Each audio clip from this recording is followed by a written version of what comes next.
Bellator 157 is a little less than 2 weeks away. In fact, it's 11 days away. It's on June 24th, my mama's birthday, and the main event that night is Satoshi Ishii against Quinton Rampage Jackson. Yes, he is back, and yes, he is on the show right now. Rampage, my man, how are you? What's up, man? How you doing, man? I'm doing great. It's great to have you back on the show. How's life? Oh, man, life is good, man. Life is good. You feeling good? You feeling confident? You're feeling in good shape? You're in the right mental space to go into this fight? Man. Yeah? Man, I feel good. Everything is great. Everything's good going to this fight up on here on the... When is this fight? On 24th? Everything's good, man. Everything's good. You know, the reason I don't usually ask that question, but the reason I asked you this right off the top was I felt the last time you were on, you were kind of, I don't know, it felt like you were a little bit down for some reason. Like you weren't quite ready to go full throttle. Do you feel like you've gotten over that hump and that, you know, here we are less than 2 weeks away, that you are actually looking forward to the fight? Man, I think the last time I talked to you, man, I was going through a bunch of stuff, man, like going through a lot of negative stuff, going through like 3 lawsuits and stuff like that, man. All this stuff behind me, man. I got a lot more stuff to, you know what I'm saying, look forward to. Like, you know, I did this, you know, this countdown show with Lee Simmons, Lee Simons, and that guy is great, man. The guy, actually just doing one countdown show with this guy, like, changed my life, man. He let me direct my own, you know what I'm saying, commercial and stuff like that. Then he was like, man, you know what, I don't know why you're not doing more acting and stuff like that and everything. And it got me to thinking, like, man, I need to start my own production company and stuff like that and everything. And I told him, I said, man, I'm thinking about starting my own production. He said, man, that's a great idea. I know people, but boom, boom, boom. One thing led to another. So now I'm jazzed up again because now I'm starting my own production company and a lot of people are interested in it. So now I can go and, you know what I'm saying, I'm done fighting. I can go and make some cool action movies. I got a couple of ones in mind I've been working on already for a while. And just now, it just got me in a more positive state, you know, so I can go and have another career after I'm done, you know what I'm saying, busting people up. I can go and you know what I'm saying, bust people up for fake. Well, I actually read, is it true that you have 4 movies coming out? 4 movies? No, I'm not sure. I'm not sure. I know I got 2. 2?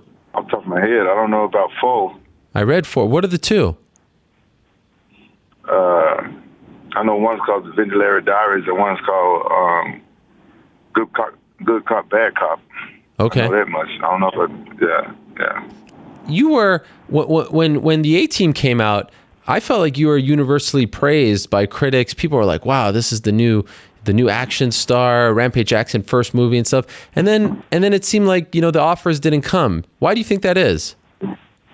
I know exactly what it is, but you know, say I'm not going to talk about that right now, man. I don't care.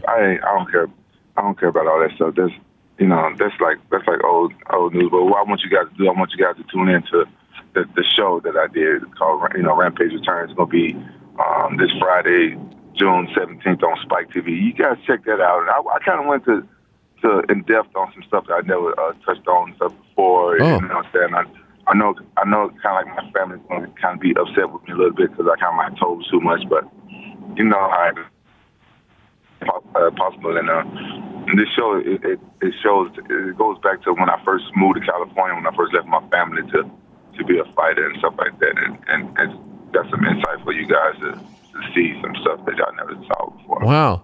Even in all our chats, our walks, you never talked about any of this? No, man, you never asked me about it. This guy asked me about it, and he brought up old memories, so I just went into it. You know, I'm mostly, you know, saying going to stuff what, you know, the reporters asked me about. You never really asked me a whole lot about it. He just touched on it. I guess this guy probably like did his research. You guys might want to look the guy up, man. Lee Simons, man, he's the man. He knows his stuff, man. He's the man. So I guess he must research a whole bunch of stuff. And that's great. And I know he's seen our interviews, and maybe he tapped in on some questions that you didn't ask him. Sure. He brought that up. Man. He didn't give you any matzo ball soup, though. He doesn't know the key to your heart. No, he didn't give me any matzo balls. Yeah. You know what I'm saying?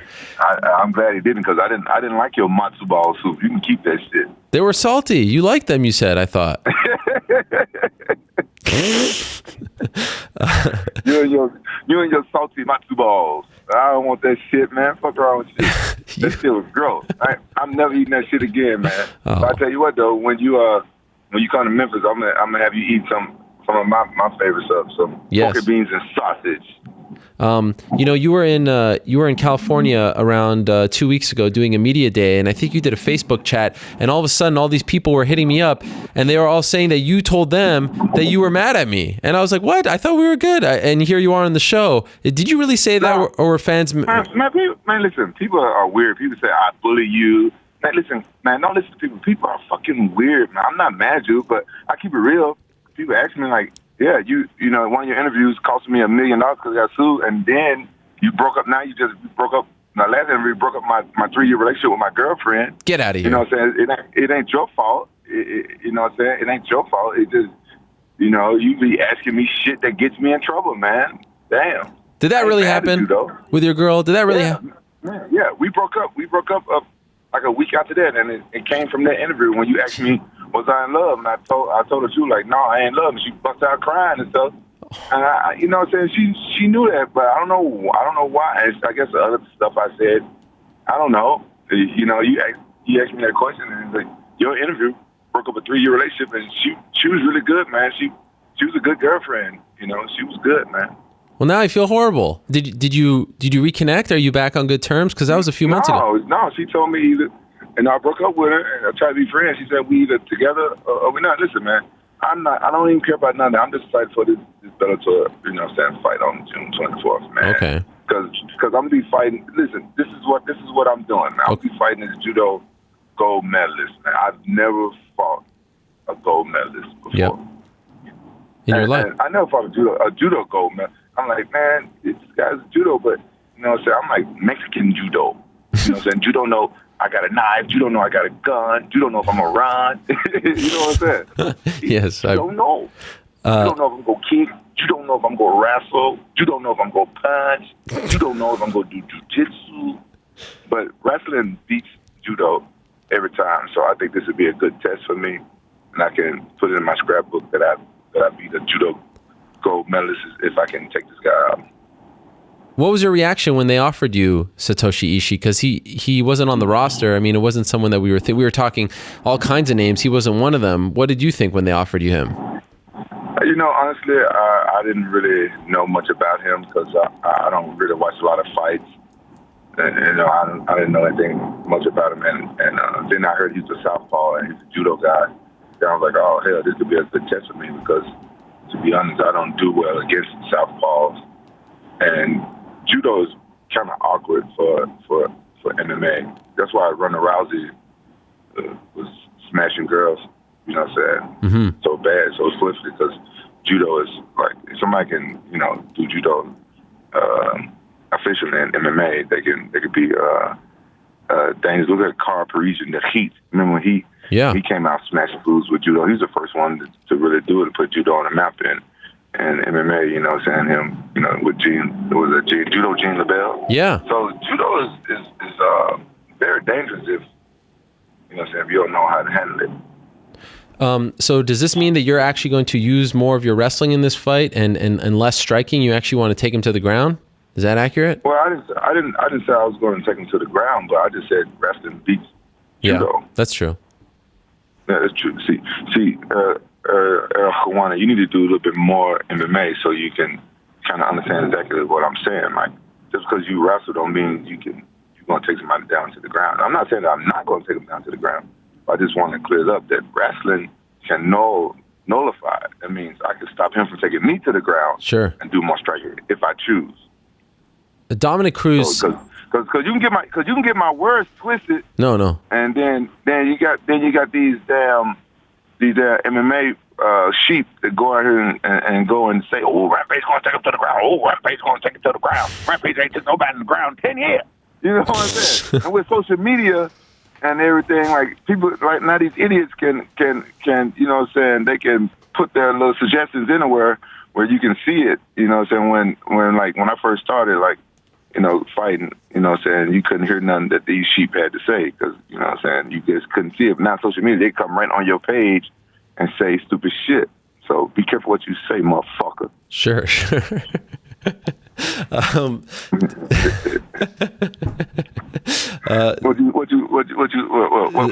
was that so funny? The way you said the last word, mother effer, it was just, sometimes it's hard to tell if you're super upset or just joking, or I don't know. It's I've been on the receiving end of that word sometimes with you.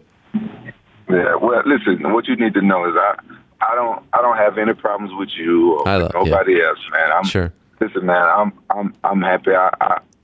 I've been trying to tell people, man, that when you try to live a positive life, say you got a lot of stuff to go. I don't care that you cost me $1 million in a lawsuit just for asking me one motherfucking question. Who cares? You know what I'm saying? That's money. You can always make new money.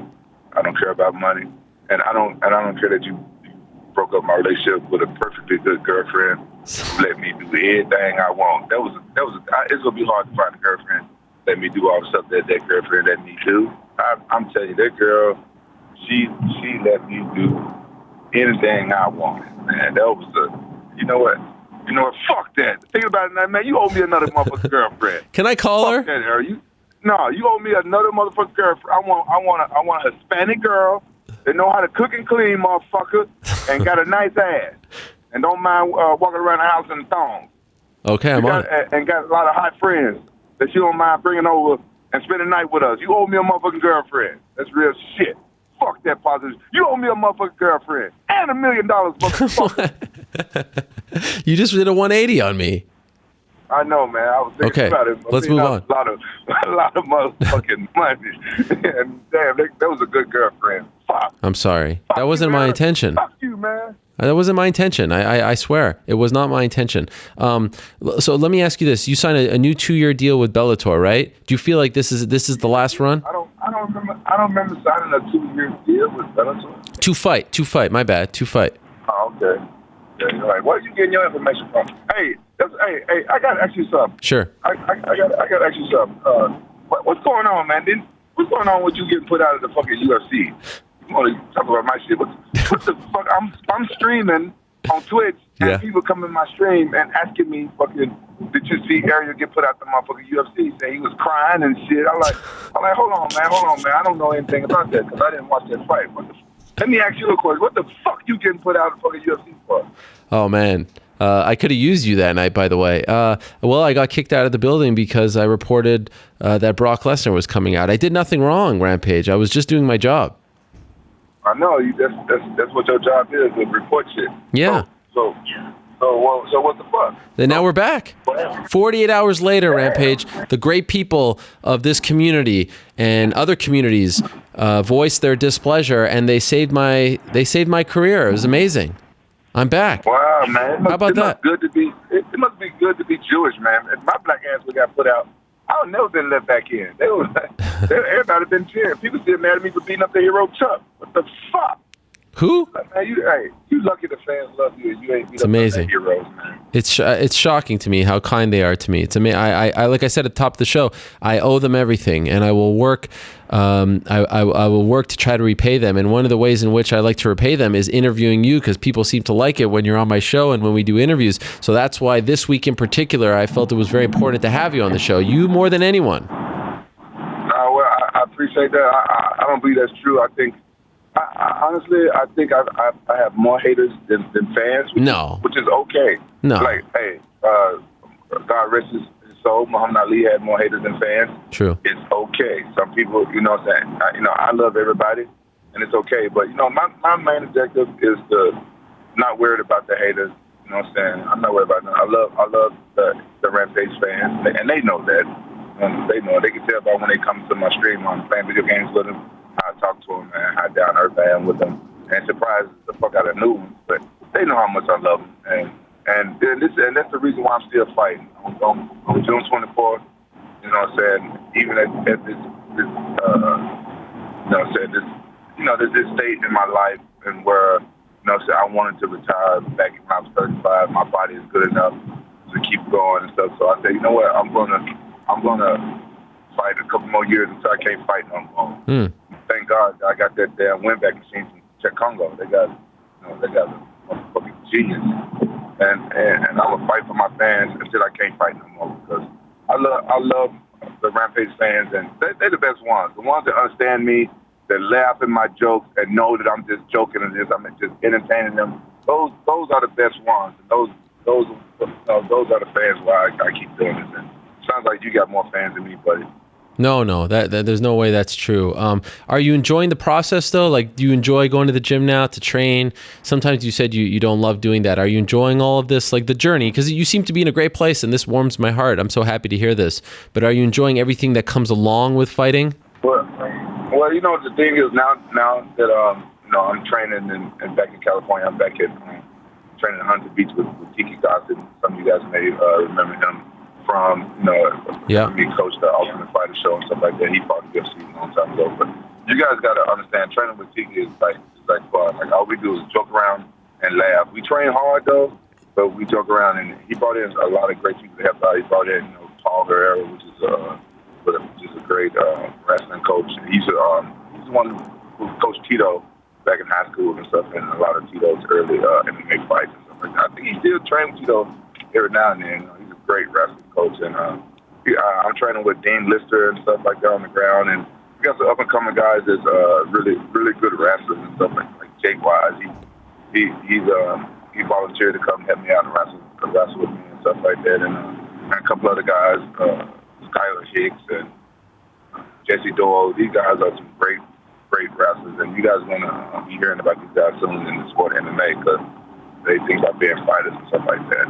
And I just had a great camp, and all we did was joke around and laugh. We had so much fun, and the camp was so exciting that we just now decided to get a camera and put some of the stuff that happens on YouTube. That's how crazy this camp is. Wow. Is it on YouTube now? No. The dumb thing is we wasn't filming it at first. So we do the shit whether there's cameras around or not. So what we decided to do now is that we got a camera, and now we're gonna start filming it and putting it on YouTube. And so you guys missed the best stuff. Hopefully we can, have the same stuff going on with the camera, so you guys can see it next time. Do you think it will be better than the reality show that you had on Spike, or worse? Kiss my ass. You know what I'm saying? Kiss my ass. See, that's the problem. See, that's why we go to our face when we're not friends no more. But you know what? It's going to be. Hey, fuck you, Eric. It'll be way better than that reality show that I had on Spike because I'll be directing this shit. Yes. You know what I'm saying? I'll be producing this shit. I wasn't producing that shit that was on Spike, and that wasn't no fucking reality show. That was fucking shoulder programming, motherfucker. Yes. You know what I'm saying?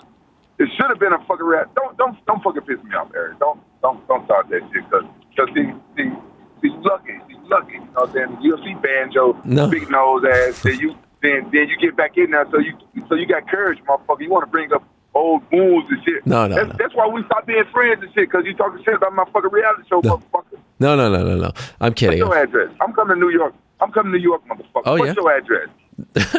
I'm in New York. I'm right next to Bryant Park. Yeah, okay. I'm gonna be there after my fight. Oh. I'm gonna take you out, and I'm gonna put my matzo balls all in your face. So you get this one with Ishii out of the way. Have you thought about what the second fight will be? Have you thought about this yet? I haven't really thought about it, but I'm thinking about maybe going heavyweight or something like that. I ain't gonna lie, man. Oh wow! I'm too old to be cutting weight. Too old to be cutting weight. Yeah. I'm over all that cutting weight shit. Yeah. How much you weigh now? Man, mind your motherfucking business, man. You don't ask no fighter how much you weigh right now, man. You don't ask no model how much they weigh. What the hell wrong with you, man? I know you're a reporter and shit. Yeah. Fuck you. I ain't talking about my. Okay. I weigh like 230.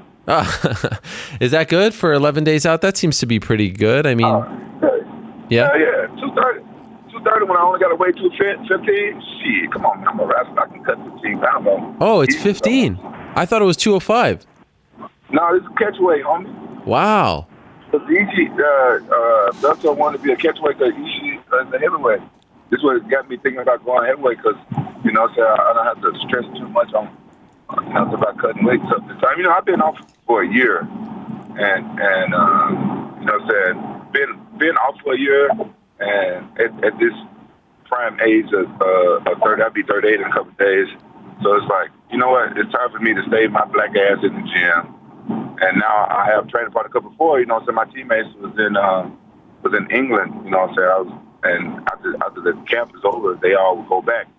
And I always been like a lone wolf. I didn't train with other like professional fighters. You know, so I didn't get together like the Black Zillas and train with a whole bunch of other, you know, dudes and stuff like that. I always trained with just my teammates and stuff like that. I always been kind of weird about that. You know what I'm saying? Every time I get in the cage with somebody training, they always try to go ham on me, try to show me, you know what I'm saying, show me up or try to knock me out.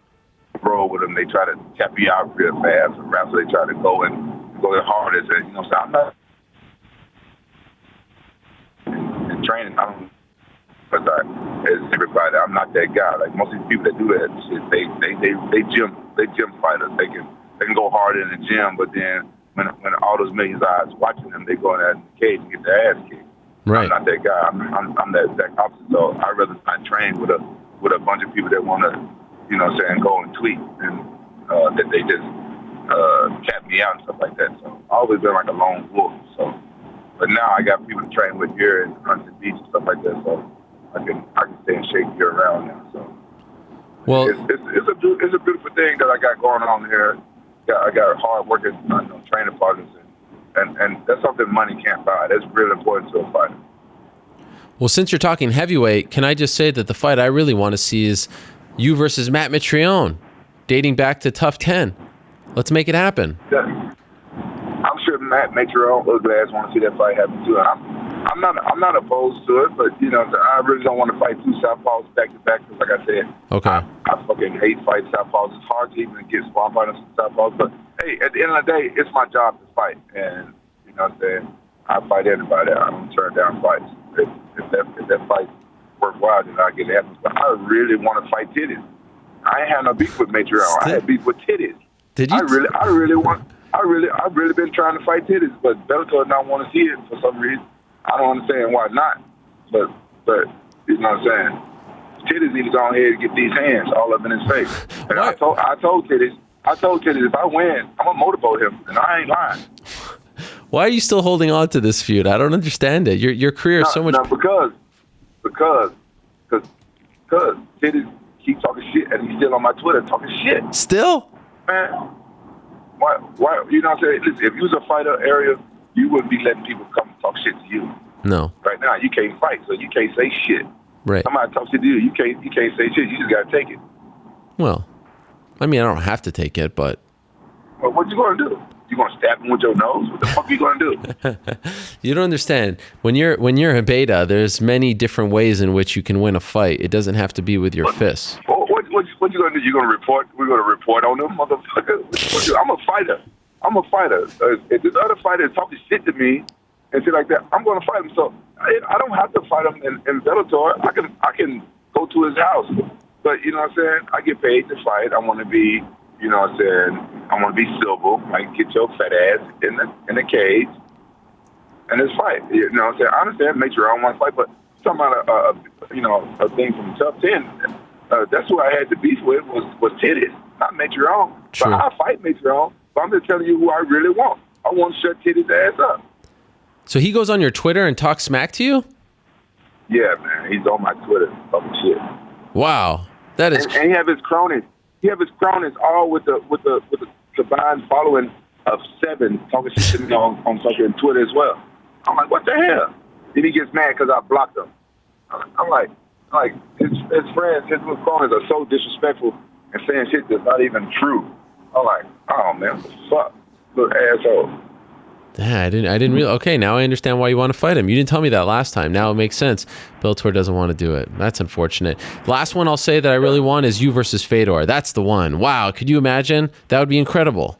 Yeah, that would be an incredible fight. Fedor is back. He's always been one of my favorites. Yeah. You know, I really love his fighting style and aggression, and that'd be a great test for me as well. Yeah, but you know, Fedor and I, we're friends, so you know, we don't talk to each other because we speak some different languages. But at the end of the day, like I said, my job is to fight. If that fight comes up, then you know what I'm saying, I would happily take it. In Japan too, that would be something. Last quick thing. What about your son? How's he progressing? The fighter. The one. The fighter. You know what? I'm not sure that my son is gonna cut it. He decided to turn to vegan. Oh. And I don't think vegan is going to be an MMA fighter. But I let him make his own decisions. You know, he's 16. He was the one that decided that he wanted to be a fighter, so I put him in wrestling. And now he decided that he wanted to be a vegan. So, you know, that he's going to take his own journeys the way he want to go. But I sent him home to Memphis to be with my mom and my sister for the summer and stuff, so he can get that Memphis upbringing. And we'll see. To be continued. I'm not sure what he's going to do, but I just don't think that a vegan athlete would do well in MMA because the sport is too hard. Wow. So that's that. But you know, there are vegan fighters out there. Jake Shields. There's a ton of them that have had success as. Oh, name them off. Well, I know Jake Shields. I believe Mac Danzig was vegan. Man, there's so many.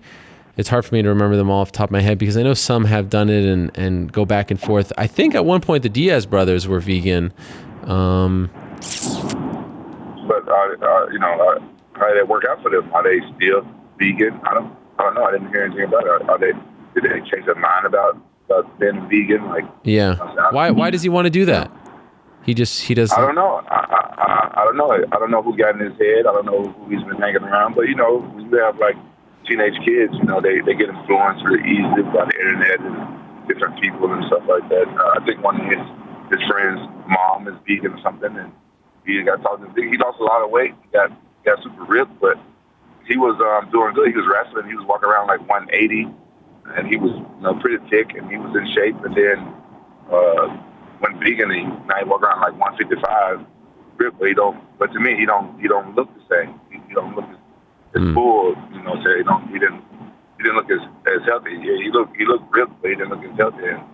And you know, so it's his choice. Like he's his own person. You know what I'm saying? As long as my son wanted to be something positive, I support him. If you don't want to be a fighter, you know, it's good. But think about this though, like if my father was a fighter, you know what I'm saying, how would I have ended up? Things have probably been too easy for me, and I probably want to been a fighter. You know what I'm saying? I think things have been too easy for my son. You know, he didn't have the same struggles that I had growing up. You know what I'm saying? You know, his biggest thing was, if I'm going to take away this Xbox, you know what I'm saying, take away TV privileges, you know what I'm saying. My biggest thing growing up, if I was going to eat, you know what I'm saying, if I was going to have food to eat tomorrow, if I was going to have another damn bologna sandwich, or rather eat an onion like an apple tomorrow. That was my biggest thing. If I didn't go out in the street and make money, I wasn't going to have nothing to eat. So he don't even leave the house. He don't got nothing. Everything's too easy for him. So, you know, a lot of fighters have kids growing up, and a lot of times it's too easy for them. Like, but look at AJ McKee. He's a part of Antonio McKee, and he's slaying. Antonio McKee did a perfect job with him. I remember the kid growing up in the gym. He, you know, that was his life. And AJ McKee's going to be our next GOAT of our time. Watch, he's going to be like Anderson Silva or better. Wow. And you know, saying like it's a fine line, but you know, so I didn't do that great with my son. You know, so I was a single parent just like Antonio McKee, but my son, he was into a whole lot of different things. You know, my life wasn't set up to where he could come to the gym with me every day, and I hung out with him and stuff like that. But you know, my son, none of my kids ever been to any of my fights. We don't talk about fighting in my house. We don't really watch fighting and stuff like that. We live like regular people, and we don't live like I'm a fighter. You know what I'm saying? So we don't eat, live, and breathe that shit. You know what I'm saying? So it's a whole different environment. So you know, if my son want to be a fighter, it's good for him. If not, then you know, I support him on whatever he want to be, as long as it's positive. Spoken like a true great dad. Yes. Huh? No, I was saying spoken like a true great dad, that you'd support him either way. I respect that. Well, you know, when you have kids and stuff like that, you don't just live for yourself anymore. Sure. And and that's what I've been doing. You know, I've been a single parent for a long time, like 13 years, and it's hard, man. It's hard. It was my lifestyle and being the type of person that I am. You know, I'm surprised that, you know, saying the government didn't take my kids away because I'm all over the place. You know, you should have a book to raise kids, but I did it. I raised two teenagers, and you know, they just left Sunday for the summer. They just left yesterday. Both my teenagers, they just left for the summer. Then my two younger ones, they go to Japan. They leave on my birthday. They leave for the summer. So, you know what I'm saying, every summer, you know, so I'm pretty much, I take a break for my kids and stuff like that because it's hard work, man. It's hard work raising kids. You know, you got to, you know, say, get on them every day. And, you know what I'm saying, me, cuss my kids out. I don't play. I'm from the South, and, you know, I'm sure they need a break from me, too. I can never imagine that. I could hang out with you all day long. And by the way, happy early birthday to you. June 20th, you're turning 24 years old. What a great day that will be, just 4 days before your big fight against Satoshi Ishii. Rampage, we have to run, my man, but thank you so much for the time. This really means a lot to me. I appreciate you coming on, and it was great to talk to you before the big fight. I wish you the best. It's always a pleasure. Hey, make sure you tune in to that show on 17th so you can see all the questions that you forgot to ask me. Much love, my man. Thank you. I didn't want to ask you because I don't want to steal your thunder. Yeah. I know. All right, Mr. Matsu Balls. Thank you. I appreciate it, Rampage. Talk to you soon. All right, peace.